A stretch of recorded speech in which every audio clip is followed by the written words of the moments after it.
녀석들.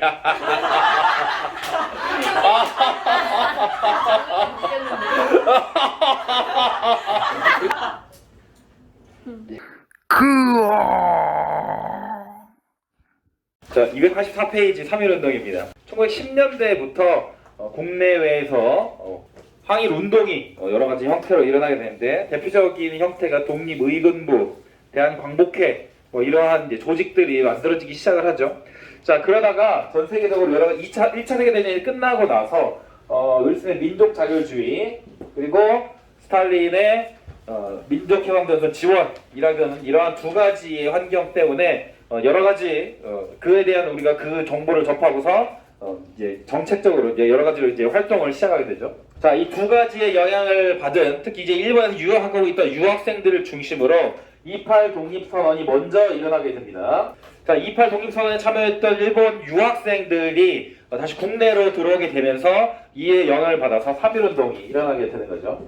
자, 이 3.1운동을 주도했던 인물들은 33인의 민족대표입니다. 자, 민족대표를 중심으로 처음에 추진이 됐으나 실질적으로 3.1운동이 일어난 이후에는 이들이 감옥으로 자수했기 때문에 경찰서에 가서 자수를 했기 때문에 실질적으로 구심점 역할을 하지 못했죠. 그래서 나중에 결국 우리가 이러한 민족운동을 할 때 필요한 구심점 역할을 할 수 있는 중심 세력이 필요하다, 지도부가 필요하다라고 하는 이러한 사실들을 알게 되는 중요한 계기가 됩니다. 자, 3.1운동은 약 한 달 반 이상 걸쳐서 전국적으로 일어나게 되는데 이런 것들이 이제 지방으로 확산이 되면서 농민들의 참여가 늘어나게 되고 농민의 참여가 늘어나는 과정에서 비폭력이라고 하는 어떤 큰 틀을 유지하는 데서 조금 벗어나는 일들도 벌어지게 되죠. 또한 일본도 마찬가지로 일본은 처음부터 한국인에 대한 어떤 유혈, 진압, 탄압이 심하게 일어나게 됩니다. 자, 그 대표적인 사건이 화성 제암리 사건이죠. 화성 제암리 사건으로 인해서 일제히 많이 이제 알려지기 시작을 합니다. 자, 넘겨봅시다. 3.1운동의 의미입니다. 일단 우선은 3.1운동이 가지는 어떤 역사적 의미는 모든 계층이 참여한 우리 민족 최대 민족 운동이었다. 우리 민족의 사상 최대 규모의 민족 운동이다. 라고 하는 이런 특징을 가지죠. 우리가 밑에 자료 2를 보면 그래프, 동그라미 그래프가 보이죠. 여기에서 농민, 학생, 지식인, 상공업자, 노동자 이런 여러 계층들이 참여한 것으로 봐서 이게 이제 그때 잡힌 사람들입니다. 체포가 된 사람들. 이 체포가 된 사람들 288페이지야. 철우나 288페이지. 자, 체포가 된 사람들을 보니까 각계각층의 사람들이 체포가 됐다. 그러니까 여기에 많이 참여했다는 걸 알 수가 있죠. 그리고 또 하나가 있다면은 굳이 이제 하나 더 하자면은 농민들이 굉장히 많이 이제 체포가 됐다라는 것을 또 우리가 알 수 있습니다. 어쨌든 이걸 보면서 알 수 있는 거는 모든 계층이 참여한 최대 규모의 민족운동이다라고 하는 사실이죠. 자, 이 결과로 결국은 이 결과로 어떤 일이 벌어지냐면 이들이 무단통치에서 문화통치로 바뀌게 되는 통치 방식을 변화하게 되는 계기가 되고요. 또 하나는 일단 우리의 입장에서는 일단 임시정부 같은 이제 구심점이 필요하다. 민족운동을 이끌어갈 독립운동을 이끌어갈 구심점이 필요하다. 지도부가 필요하다라는 사실을 알게 돼서 임시정부를 수립하게 되는 계기가 됩니다. 이제 결과. 자, 그리고 이러한 우리의 비폭력 운동이 중국, 인도 등에 여러 알려지게 되면서 중국의 오사운동, 인도의 비폭력 운동과 같은 이러한 활동들로 이제 전파가 되기 시작을 하죠. 대한민국 임시정부는 초기에 1919년에 4월 달부터 이제 세 군데에 만들어지기 시작합니다. 첫 번째는 한성정부, 그리고 상하이 임시정부, 또 하나는 대한국민의회입니다. 이제 각각의 임시정부들이 하나의 통합의 필요성을 하나로 통합할 필요가 있다라는 이러한 이제 움직임 때문에 결국은 한성정부를 모체로 하는 대한민국 임시정부를 만들게 되고 이것을 상하이에다가 주기로 결정을 하죠. 자, 그래서 상하이에 대한민국 임시정부를 만들게 됩니다.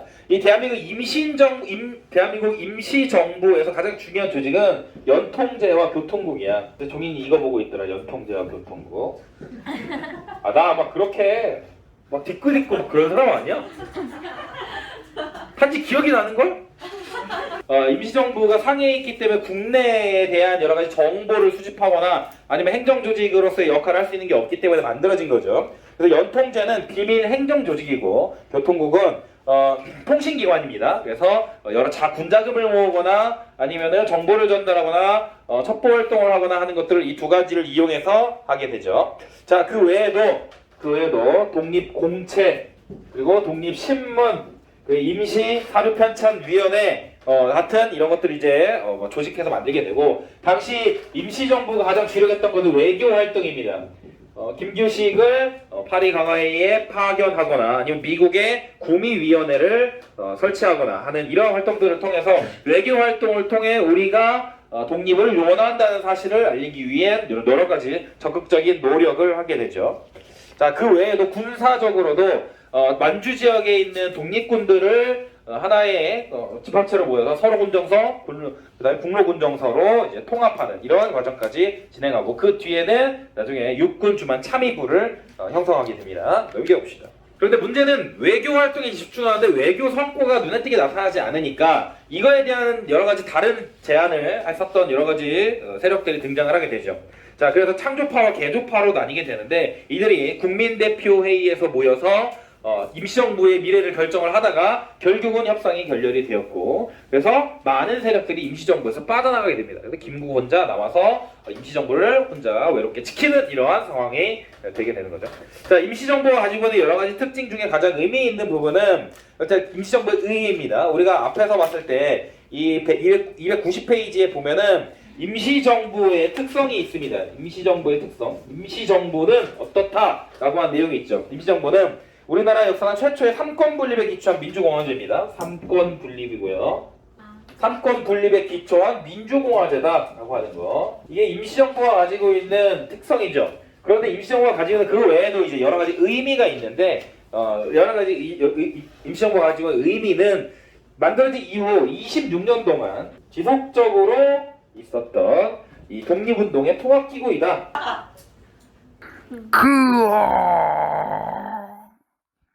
자, 우리 국내에서 일어난 민족운동 중에서 첫 번째 가장 중요했던 역할들은 실력 양성 운동입니다. 이 실력 양성 운동에 포함되어 있는 여러 가지 활동들이 294페이지부터 나오는 물산장려 운동, 밀립대학 설립 운동, 문맹 퇴치 운동, 이런 것들이 그 안에 포함이 되죠. 대체로 이제 실력 양성 운동을 주장하는 사람들에 의해서 진행이 되었고, 대체로 그리고 이제 계몽 운동을 기반으로 하고 있다는 특징들을 가지고 있습니다. 넘겨보세요. 296페이지. 자, 그리고 국내 운동 중에 또 하나가 중요했던 것이 민족유일당 운동입니다. 자, 민족유일당 운동의 가장 중요한 핵심은 사회주의 계열과 민족주의 계열의 독립운동이 지속적으로 해왔으나 서로 독립이라고 하는 목적은 같은데 그 다음 나아가려는 세상에 대한 생각이 다르다는 거죠. 그래서 두 세력이 나뉘어서 지금까지 민족운동을 진행해 오다가 여러 가지 분위기가 형성이 됩니다. 중국에서 국공합작이 이루어지고, 또 코민테른에서 사회주의의 세계 핵심 기구죠. 코민테른에서 민족해방에 대한 먼저 추진해라, 독립운동을 먼저 해라 라는 이러한 명령이 내려옵니다. 그래서 국내에서도 민족유일당 운동이 일어나게 되는 거죠. 그래서 대표적인 단체가 신가회입니다. 드디어 나왔습니다. 신가회. 빠밤. 자, 신민회하고의 차이점은 뭐라고 해서, 신민회는 비밀결사단체이고 얘는 국내 최대의 합동 사회운동단체라고 하는 것이 이 특징이죠. 자, 여기에 이 신간에 참여한 두 세력은 사회주의 세력하고 비타협적 민족주의자들에 의해서 만들어졌고요. 이것들 때문에 여성들 사이에서도, 여성 사회 운동을 하는 사람들 사이에서도 또 민족유일당 운동이 일어나게 되죠. 그래서 만들어진 게 근우회입니다. 자, 신간에는 그 토론회라든지 계몽 운동들을 중심으로, 민중대회를 중심으로 활동을 해왔는데, 우리가 이제 60만세운동 그리고 광주학생운동 등을 통해서, 그중에서 특히 광주학생 항일 운동을 전국적으로 확대하기 위한 사회운동을 하다가 일제의 탄압을 받게 되죠. 그래서 지도부가 검거되면서 결국은 와해되게 됩니다. 자, 지도부가 검거되고 그 뒤에 이제 사회주의 노선도 바뀌게 됩니다. 얘네들 원래는 독립운동을 먼저 해라고 했잖아. 근데 그게 아니라 민족 해방보다 계급 투쟁을 먼저 하라라는 이제 코민테른의 정책 변경이 있었기 때문에 결국 이제 해소가 되게 되는 거죠. 자, 그럼에도 불구하고 신간회가 가지고 있는 의미는 두 가지입니다. 첫 번째는 민족주의 세력과 사회주의 세력이 민족유일당을 형성했다라고 하는 거죠. 그러니까 이거를 꼭 민족유일당을 형성했다 이렇게만 쓰지 말고 민족주의 계열과 사회주의 계열이 민족유일당을 형성했다 이렇게 길게 딱 써주면 좋겠지, 그렇지? 자, 그리고 두 번째는 가장 규모가 컸던 합법적 사회운동단체라고 하는 겁니다. 합법, 그죠? 사회운동단체.